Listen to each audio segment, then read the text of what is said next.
Eu havia comentado em um outro vídeo que o motivo que me fez começar essa leitura aqui foi porque eu tinha visto uma segurança de galeria de arte lendo ele. E aí eu tava intrigada pra saber, nossa, por que será que ela escolheu ler esse livro? Será que eu consigo descobrir algum significado? Será que aparece alguma pintura nesse livro que está nessa galeria de arte? Enfim, eu acho que agora eu descobri o porquê e vinheta.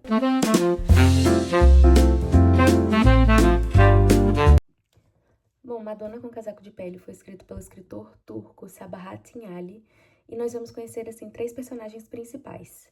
O primeiro, a gente vai conhecer nas primeiras 40 páginas do livro e ele que nos apresenta a primeira frase. De todas as pessoas com quem topei na vida, ninguém causou maior impressão em mim do que Raif Effendi. Ou seja, esse nosso primeiro personagem vai nos apresentar o seu colega de trabalho, Raif Effendi, que é um cara muito, assim, peculiar, muito estranho. Ele se deixa ser humilhado pelos outros colegas, ele faz as atividades dele de uma forma muito mecânica, as atividades de trabalho mesmo, parecendo que ele tá meio dopado, assim, meio no piloto automático, hipnotizado, sem, parece que ter um propósito na vida, sabe? Então a gente já fica meio intrigado, assim, tipo assim, gente, quem é esse cara? Quem é esse Raif Effendi? Por que toda essa tensão pra ele? Então, esse nosso primeiro personagem se aproxima dele, resolve se aproximar dele, desse colega de trabalho, e se aproxima tanto que resolve visitá-lo em sua casa, porque ele tinha doenças constantes, o Raif Effendi, então ele vivia faltando trabalho.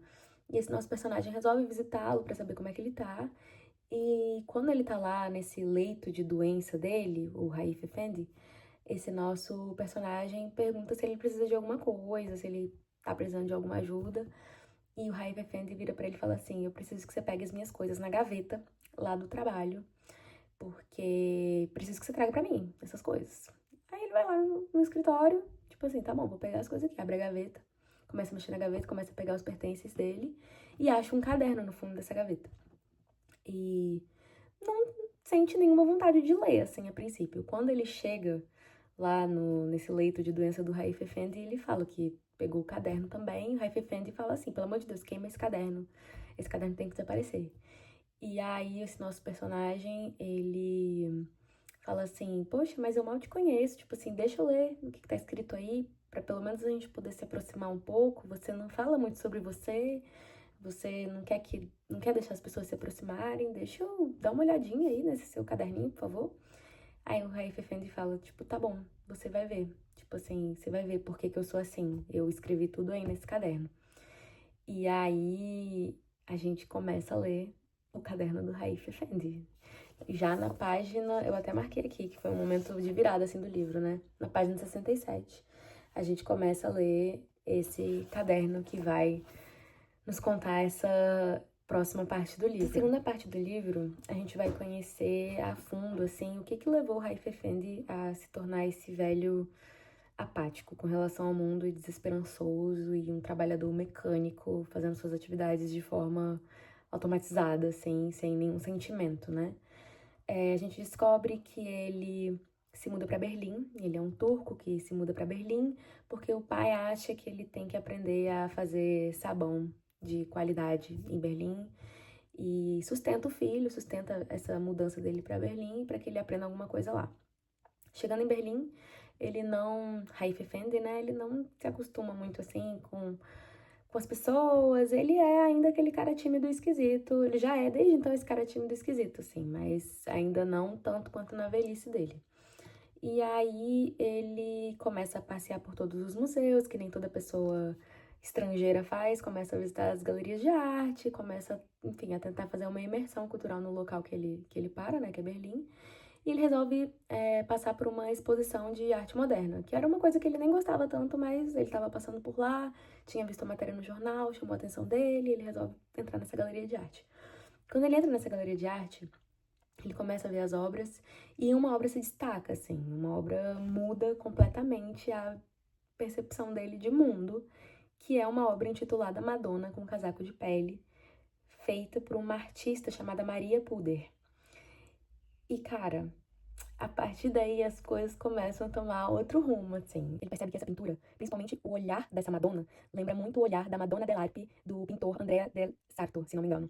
E vou deixar ela aqui pra vocês verem. E ele fica muito intrigado com essa pintura, ele passa a visitar essa pintura todos os dias, ele fica ficcionado por essa Madonna com casaco de pele. Ela passa a ser o centro da vida dele, a vida dele gira em torno de visitar essa galeria, ficar do começo ao fim observando essa pintura, o olhar dessa Madonna que é um olhar muito diferente de outras pinturas de Madonas da época, né? Tem tanto a Madonna de Rafael quanto a Madonna do Filippo Lippi, são Madonas que têm um olhar muito mais meigo, assim, muito mais sutil, um olhar muito mais feminino, né? Nessa visão tradicional do feminino na pintura. E elas têm esse olhar muito direcionado para as crianças, um olhar mais pro céu, um olhar de inocência. E já essa Madonna, que ele compara a Madonna com casaco de pele, que é a Madonna do Andrea de Sarto, ela é uma Madonna que ela tem um olhar fixado no solo, que é um olhar que tá meio que aterrando ela, não mais nessa ideia de inocência, mas um olhar de uma mulher mais madura e que tem um outro tipo de visão do mundo.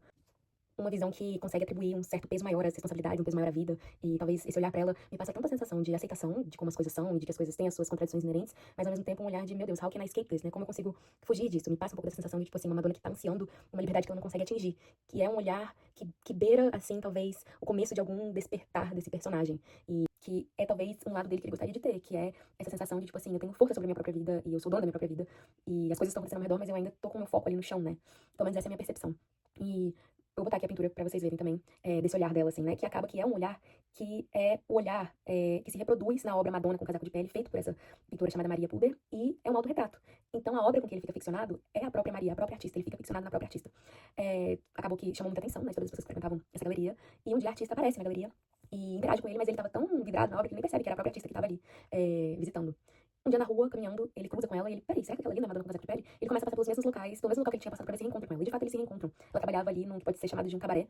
E eles acabam se aproximando. E ela é, em todos os momentos, assim, uma mulher que se posiciona muito, assim. Ela fala exatamente o que ela quer daquela relação com ele. Ela quer que eles sejam amigos, que ela gostou muito dele, tipo assim, como pessoa, mas que ela não queria nada além daquilo. Que ela queria que a relação deles fosse de amizade, porque tinha que ser assim, porque aquele era o jeito dela. E que ela não gostava de homens, assim, no geral, no arquétipo do homem dentro da sociedade patriarcal, porque eles sempre queriam algo a mais do que ela poderia oferecer. Mas eu posso trazer até uns trechos pra vocês. Você sabe por que eu te odeio? E por que eu odeio todos os outros homens do mundo? Porque vocês exigem muito de nós, como se fosse um direito natural. Não me entenda mal, pois isso pode acontecer sem que uma única palavra seja pronunciada. Está na maneira como os homens nos olham e como sorriem para nós. Está na maneira de erguerem as mãos. Em suma, no modo como nos tratam. Você teria que ser cego para não ver a autoconfiança que eles têm. Uma autoconfiança gigantesca e estúpida. E, se quiser entender a arrogância e insolência dos homens, basta ver como ficam chocados quando um pedido é rejeitado. Eles acabam se aproximando até que um dia, em um Réveillon, as coisas mudam. A relação deles muda completamente. Não vou dizer exatamente o que acontece, mas a gente acaba tendo muitas reflexões sobre, enfim, não só sobre a relação entre duas pessoas, mas sobre essa melancolia, esse o que poderia ter sido, mas ao mesmo tempo como a gente às vezes estraga relações que estavam caminhando bem, mas a gente projeta sentimentos dentro delas e elas acabam se dissolvendo dentro dessas expectativas, né? Eu acho que é muito sobre isso que o livro se debruça.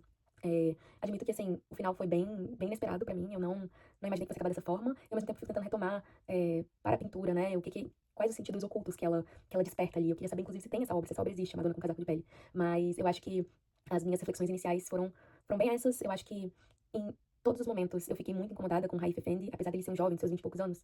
Em nenhum momento ele me pareceu respeitar muito bem todos os limites que ela tinha imposto ali. Ele respeitava falsamente, mas como a gente tá ouvindo os pensamentos dele, a gente tava vendo que ele tava nutrindo expectativas com relação a ela. E ele me pareceu, assim, uma pontadinha, claro que é um livro muito antigo, né? Acho que é dos anos 40, então não teria esse nome, mas me pareceu, assim, quase caminhando pra virar um incel, assim, sabe? Porque acaba que a vida dele começa a girar em torno da Maria, e o significado da vida dele gira em torno da Maria, desse relacionamento dele. Eu entendo que tem também muita essa dinâmica de, tipo assim, relacionamento, primeiros relacionamentos da vida, então as coisas são meio sem sentido mesmo, são muitas emoções, e as coisas não são tão racionais quanto a gente gostaria que fossem. Então acho que foi o que eu gostei do livro, essa sinceridade dessas primeiras paixões, e como realmente encontrar uma alma gêmea desperta essa vontade de viver e viver coisas com essa pessoa, mas ao mesmo tempo me incomodei um pouco, assim, com essa pegada um pouco invasiva que ele adquire ao longo do livro. E achei uma metáfora muito potente o que acontece com a Maria no final do livro, e como a interferência do Raif Effendi na sua vida acaba com que aconteça o que aconteceu com ela, sabe? Eu acho que ela era essa metáfora de uma Madonna com um casaco de pele, talvez uma mulher mais segura de si, e fazendo esse paralelo com essa obra Madonna dell'Arte, né? Montada nessas harpias que simbolizam os ventos, né? Essa liberdade. Ela era já essa mulher com essa liberdade, mas ela adentra na vida dela esse homem que acaba direcionando ela para um outro caminho que não era necessariamente o caminho de uma pessoa com o potencial que ela tinha, sabe? Mas ao mesmo tempo ela que se coloca nessa situação. Então, é um livro que desperta todos esses sentimentos, assim, muito contraditórios. São personagens que têm suas contradições muito marcantes, assim. E eu gostei muito. E agora, voltando à reflexão sobre a segurança da galeria de arte, eu acredito que ela tenha passado a ler esse livro por dois motivos. Primeiro, porque a obra Madonna dell'Arte, ela está na galeria Uffizi, que foi a galeria que eu visitei em Florença. Inclusive, eu tô até com ingresso, que eu guardei. Os ingressos são muito lindos. Essa obra aqui se chama, inclusive, Madonna com Bambino e Due Angeli, Madonna com um menino e dois anjos. É que eu visitei esse ano. E eu acho que essa segurança passou a lei porque, primeiro, fez muito sucesso no TikTok esse livro aqui. E como ela estava fazendo a segurança de uma obra que aparece no livro, eu acho que as pessoas talvez tenham começado a comentar na galeria. Que, você já leu aquele livro que aparece uma obra de arte que a gente tá vigiando aqui na galeria? Eu fiquei pensando nisso, sabe? Imaginando. Quero imaginar que ela não tenha pegado a dica do TikTok pra ficar uma coisa mais assim, misteriosa, mística. Mas capaz que tenha sido, porque foi um livro que fez muito sucesso esse ano. E eu tenho gostado muito, assim, das discussões que tem girado em torno dele, assim, principalmente com relação tanto aos desejos dela, os limites que ela impõe, mas também sobre essa personalidade confusa do Raif, que não tinha uma vida própria, sabe? Projetou muito na Madonna, na Maria, todo o sentido da sua existência. Então, não só agora pensando, né? Talvez ele tenha projetado também um pouco, como eu falei no começo, esse desejo de ser um pouco ela, de ter essa altivez, essa energia desejante, essa energia, essa pulsão de vida que ela tinha, enquanto ele tinha essa pulsão de morte completa, né? Então, eu acho que é um livro muito bem escrito, assim, é um livro que eu gostei muito, acho que tem as suas problemáticas, assim, né? Acho que tentei levantar algumas delas, mas queria saber se alguém aqui já leu, se algum de vocês já leu, se tem interesse de ler, e talvez eu traga depois algumas outras reflexões, porque eu quero parar e pensar um pouco mais sobre esse livro. Muito bom. Muito obrigada, editora Tábua. Esse foi um livro que eu recebi graças à parceria com essa editora maravilhosa.